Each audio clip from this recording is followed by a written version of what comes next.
पहले धर्मों में विरोधाभास कराया, आज राजनीति इस हद तक गिर गई कि लोग जातिगत गणना करके इससे समाज का हित होने वाला नहीं। लेकिन इसी देश में तो पशुओं तक की जनगणना हुई, फिर इंसानों की क्यों? नहीं, जनगणना की उसमें अपन समर्थन है, लेकिन जातिगत जो जनगणना है उसका भारतीय शक्ति चेतना पार्टी विरोध करती है। नमस्कार, आप देख रहे हैं आजाद समाचार। मैं हूं चंद्रभान सिंह लोधी। आजाद समाचार के चुनावी चर्चा कार्यक्रम में आज हम आप सभी को मिलवा रहे हैं एक ऐसे प्रत्याशी से जो कि पथरिया विधानसभा चौवन से आते हैं। इनका एक बहुत बड़ा संगठन है, सभी ने सुना होगा, भगवती मानव कल्याण, और इनकी पार्टी है शक्ति चेतना पार्टी। हम बात कर रहे हैं पथरिया विधानसभा के शक्ति चेतना पार्टी के प्रत्याशी कल्याण सिंह पटेल की। हमारे साथ में सबसे पहले आजाद समाचार में आपका स्वागत है। धन्यवाद, जय माता की। तो आप शक्ति चेतना पार्टी से यहाँ के शक्ति चेतना पार्टी के प्रत्याशी हैं। आप ये विधानसभा का पहला चुनाव लड़ रहे या इसके पहले कोई और भी चुनाव लड़े? इसके पहले भारतीय शक्ति चेतना पार्टी से नगर में पथरिया से भी अध्यक्ष के चुनाव में लड़ा था, नगर परिषद में। जी। तो कब लड़े थे? 7 साल पहले। क्या रिजल्ट आया? शुरुआत थी वो पार्टी की। अच्छा। तो अभी आपकी जो टिकटें हैं, बहुत हमें लगता है कि 3 महीने 4 महीने करीब आज से घोषित हो गई थी। उसके बाद में आप लोगों का क्या रहा क्षेत्र में? बहुत जनसंपर्क किया आप, क्या लोगों से रुझान मिल रहा है, क्या होगा? सबसे पहले तो जो हम लोगों का भारतीय शक्ति चेतना पार्टी का और भगवती मानव कल्याण संगठन का जो लक्ष्य है, राजनीति करना नहीं है। हम लोग समाज सेवा को लेकर जनता के बीच में है। लगभग पूरे देश स्तर पर संगठन कार्य कर रहा है और भारतीय शक्ति चेतना पार्टी के लगभग 200 सीटों से मध्य प्रदेश में नामांकन दाखिल हो रहे हैं। 230 में से 200 सीटों पर चुनाव लड़ा जाए। जी। क्या लगता है? लगभग 200 सीट। क्या लगता है कितनी सीट आने वाली? आज अब सीटों को तो प्रजातंत्र है, जो जनता का जनादेश होगा उसको स्वीकार है, लेकिन आज जिस तरीके से जातिगत जनगणना हो रही है, वो उसका भारतीय शक्ति चेतना पार्टी पुरजोर विरोध करती है। किसका? जातिगत जनगणना? जी। क्यों, ऐसा क्यों? पहले ऐसा है कि पहले तो धर्मों में बांटा, आज जातिगत बांट के लोगों को, माने समाज का उससे कल्याण नहीं है। एक पहले धर्मों में विरोधाभास कराया, आज राजनीति इस हद तक गिर गई कि लोग जातिगत गणना करके इससे समाज का हित होने वाला नहीं। लेकिन इसी देश में तो पशुओं तक की जनगणना हुई, फिर इंसानों की क्यों नहीं? नहीं, जनगणना की उसमें अपन समर्थन है, लेकिन जातिगत जो जनगणना है उसका भारतीय शक्ति चेतना पार्टी विरोध करती है कि यदि अगर ऐसा होगा तो समाज सेवा और जो लक्ष्य है, अपना विकास के जो कार्य होने हैं, उसमें निश्चित है कि बहुत विनाशकारी ये होगा। तो ये तो जो आपने कहा है शुरुआत की जातिगत जनगणना का, ये तो कांग्रेस का मुद्दा है, और इसमें जो पिछड़ा वर्ग के लोग हैं, SC ST के लोग हैं, वो सभी सहमत हो रहे हैं। फिर इसका विरोध करके आप किन वोटों पर दाव, किन लोगों पर दाव खेलना चाहते हैं? हम लोगों का समाज सेवा का कार्य है और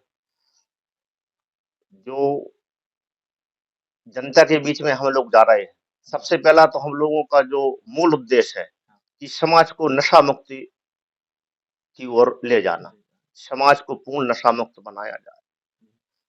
सरकारें आज खुद जो नशे का व्यापार चला रही है, उसके बाद वो नशा मुक्ति के अभियान चलाते हैं। ये दोहरी मानसिकता जो चल रही है, उससे समाज का हित नहीं होने वाला है। यदि अगर आपके पास प्रदेश चलाने के लिए, देश चलाने के लिए पैसा नहीं है, तो फिर मुफ्त की जो रेवड़ियां बांटी जा रही हैं, वो समाज हित में नहीं है, समाज को पंगु बनाया जा रहा है। यदि अगर समाज का उन्नति की ओर ले जाना है, तो अच्छी शिक्षा, अच्छा स्वास्थ्य, अच्छे रोजगार क्षेत्र में लाए। आपने कहा कि हमारा उद्देश्य समाज सेवा का है। समाज सेवा एक ऐसा जरिया है कि कहीं से भी की जा जी सकती है। जी। फिर राजनीति में आने की क्या जरूरत? राजनीति में सभी पार्टियों से भारतीय शक्ति चेतना पार्टी का गठन होने के पहले भगवती मानव कल्याण कल्याण संगठन ने सभी का आह्वान किया था कि आओ हम सब मिलकर पूरा संगठन, जो भी पार्टी नशा मुक्ति के लिए आवाज बुलंद करेगी, उसका हम लोग संगठन सहयोग करेगा। सभी पार्टियों से, कांग्रेस से, बीजेपी से, जो मतलब प्रमुख दल हैं अपने देश के, लेकिन कोई आगे निकल कर नहीं आया उसमें। तो उसके बाद भारतीय शक्ति चेतना पार्टी का 2013 में गठन हुआ। जो भारतीय शक्ति चेतना पार्टी की विचारधारा है, वो एक धार्मिक विचारधारा है। हमारा संविधान कहता है कि हम सेक्युलर हैं। कोई हमारे संविधान में प्रावधान है कि हम धर्मनिरपेक्ष हैं, सीधी सी बात कही जाए, हम सेक्युलर हैं। तो फिर आपकी पार्टी की जो विचारधारा है वो धार्मिक है, इस पर आपका क्या कहना जो हमारा देश है, सर्व धर्म और जाति को मानने वाला देश है, सभी धर्म जाति वर्ग के लोग इसमें रहते हैं। तो यदि अगर राजनीति धर्म विहीन हुई, तो उसमें सभी का पतन है।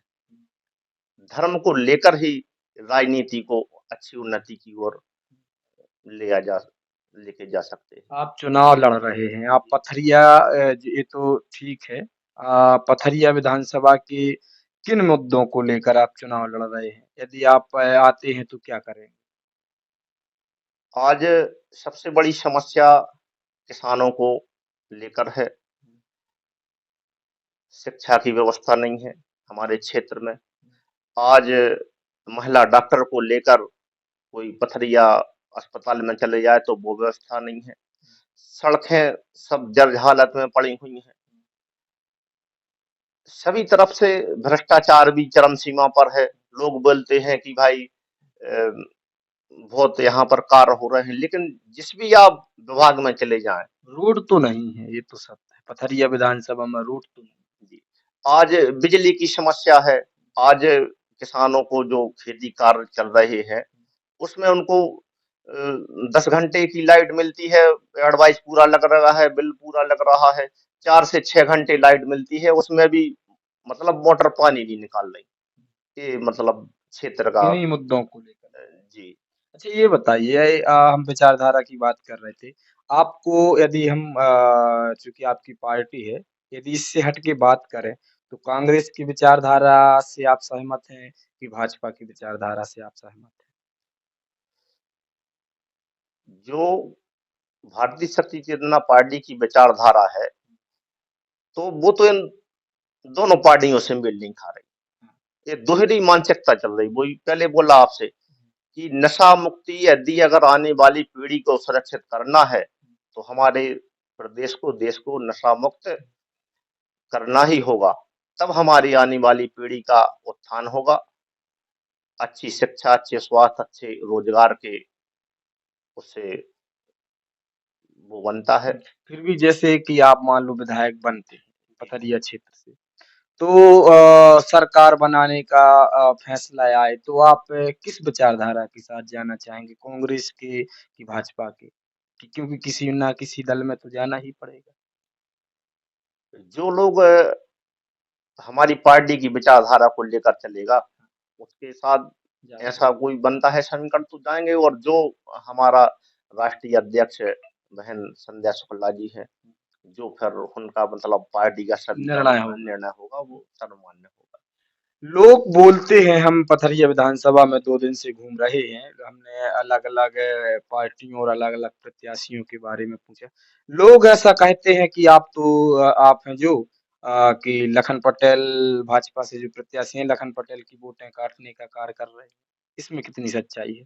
हम लोग किसी की वोट काटने का प्रयास नहीं कर रहे हैं। आज चारों विधानसभा दमोह जिला की सभी ने हजारों कार्यकर्ताओं के साथ नामांकन दाखिल किया। जनता के बीच में जा रहे हैं। उसमें किसका नुकसान है, किसका फायदा है, वो तो जनता को तय करना है। अच्छा, चुनाव में पथरिया विधानसभा भी छोड़ दें तो अन्य भी ऐसी सीटें हैं।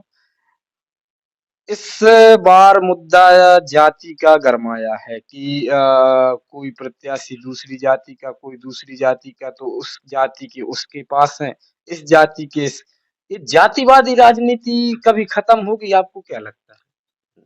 मैंने तो अभी पहले बोला आपसे कि हम लोग तो जातिगत गणना से भी मतलब हम लोग उसके समर्थक नहीं है। तो फिर इस तो कोई बात ही नहीं है कि मतलब आप भाई जातियों पर विश्वास नहीं करते, नहीं नहीं धर्म पर करते जी, जो अच्छे कार्य स्वयं के धर्म पर कि दूसरों के पर? नहीं, सभी धर्म समभाव की बात है, सभी का हम सम्मान करते हैं और जनता के बीच में जा रहे हैं हम लोग। किसी जाति विशेष से हम लोगों का मतलब नहीं है। मतलब है जो जनता से है, जिसको जनता चेहरा जो उनको अच्छा लगेगा उसको चुनेंगे वो लोग। क्या लगता है आपको कि आपकी जो फाइट रहेगी किससे रहेगी? आप किसको अपनी टक्कर में देख रहे हैं? कांग्रेस के राव बृजेंद्र को, भाजपा के लखन पटेल को या बीएसपी की जो विधायक हैं रामबाई को, किसको आप फाइट में देख रहे हैं? भाजपा, कांग्रेस, बीएसपी ये तीन तो प्रमुख दल हैं। चौथा भारतीय शक्ति की इतना पार्टी है। अब और भी अभी 2-3-4 लोग दिन आएंगे। बाकी है, लोग आएंगे। उसके बाद और समीकरण बनेंगे क्या कैसा है। अभी आप किससे मुकाबला होने जा रहे हैं, ऐसा क्या लग रहा है? अभी तो तीनों दल, चारों दल जो भी मतलब है उनमें चारों में रहेगा। और भी जैसे कि यहाँ 25 सालों से तो कांग्रेस नहीं है, हम इसकी चर्चा नहीं करेंगे, लेकिन बीएसपी का भी कार्यकाल आपने देखा अभी चल रहा है। उसके पहले जो भाजपा का कार्यकाल देखा, तो भाजपा के लखन पटेल का कार्यकाल और यदि हम बात करें बीएसपी के रामबाई का कार्यकाल, इनमें से कौन बेहतर रहा? किसका कार्यकाल बेहतर रहा विधायक के रूप में? और इस पंचवर्षीय की जो बात करें तो वैसा तो विशेष कुछ कार्य हुआ नहीं। और पिछली की बात है, अगर हुआ होता तो जनता ने चुना होगा तो दोबारा जी। जी। तो दोनों का नहीं हुआ, कुछ जनता नहीं हुआ। जनता चाहती है कि नेता हमारे बीच में रहे, हमारे क्षेत्र के लिए कार्य करे, अच्छी योजनाएं लेकर आए, गुंडा तंत्र ना फैले। शराब माफियाओं का आज पथरिया क्षेत्र में बोलबाला है, गुंडा तंत्र का बोलबाला है। तो जनता इन पार्टियों से पिछले 75-76 साल से देखती आ रही है और जनता त्रस्त है। तो लोग नया विकल्प ढूंढ रहे हैं। हाँ कि तो किसको उस लेके विकल्प जाए। के रूप में आप तैयार हैं। जी जी। आपको क्या लगता है कि चारों जो हमारे दमोह जिले की बात करें, चारों विधानसभा सीटों में से आप कितनी सीटों पर आ रहे हैं? आपकी पार्टी? अब इसमें तो हटा से ओमवती दीदी हैं, दमोह से दौलत सिंह जी हैं, जवेरा से डॉक्टर सुजान सिंह जी हैं, पथरिया से आज आप ही हो। जी। तो लगभग जवेरा से अच्छी स्थिति है और सभी जगह पार्टी लगभग 10 साल हो गए और अच्छी स्थिति में है पहले से की अपेक्षा। आप अपने दमोह जिला के लिए, पथरिया विधानसभा के लिए क्या संदेश देना चाहें? हम तो ये चाहते हैं जो एग्रीकल्चर किसानों के हित में जो बात करे, गरीब के हित में जो बात करे, ऐसे लोग चुनकर आए, क्षेत्र के लिए अच्छा कार्य करें।